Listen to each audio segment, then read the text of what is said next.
Europe 1, 7h17, Thomas Soto. Et ce matin, ce n'est pas le regard d'Yves Tréhard, c'est l'alphabet d'Yves Tréhard. Bonjour Yves. Bonjour. On ne Thomas, parle bonjour plus que de plan A, de plan B, de plan C. Et ce qu'on sait, c'est que Alain Juppé ne veut pas être un plan B.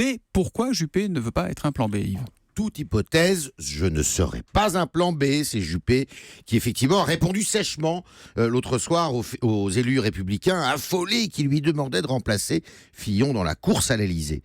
C'est mal connaître Juppé pour se permettre de l'interpeller ainsi, comme si Juppé avait une tête de plan B d'ailleurs.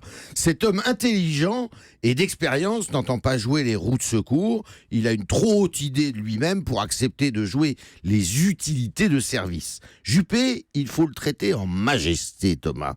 Allez le chercher, lui répéter qu'il est le meilleur d'entre nous, comme disait Chirac. Juppé est non seulement droit dans ses bottes, il est aussi raide dans sa supériorité. Il paraît que quand il voulait aller à Bordeaux, il a attendu qu'il y ait vraiment un appel, vraiment que les gens se mobilisent pour lui dire « Venez monsieur ». Bon, mais c'est aussi peut-être parce qu'il a peur de la défaite, Alain Juppé. Et il a raison. Il a raison parce que quelle que soit l'issue, son issue, l'affaire Fillon reste un tsunami. Elle risque de laisser des traces dans l'opinion et de condamner la droite à faire banquette pendant 5 ans dans l'opposition.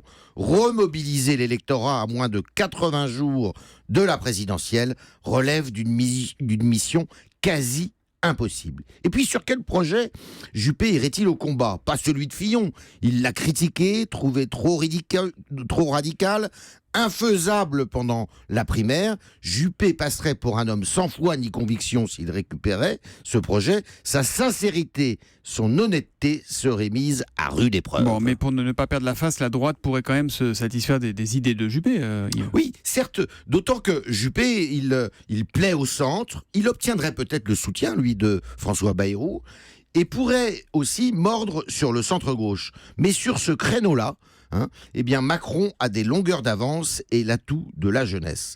Non, en fait, pour tenter de relever le gant, Barouin ou Bertrand, des visages neufs en tous les cas, auraient plus de chances qu'un perdant de la primaire. Fillon hors jeu, la réponse de la droite, de mon point de vue, ne peut être que générationnelle. La réponse à un problème qui ne se pose pas pour l'instant, puisque pour l'instant, François Fillon répète à l'envi qu'il est candidat et qu'il ira jusqu'au bout. Il l'a redit hier soir dans les Ardennes. Mais on ne se perd pas pour autant en conjecture. C'est sûr. Merci beaucoup Yves Tréhard et à lundi matin. À lundi.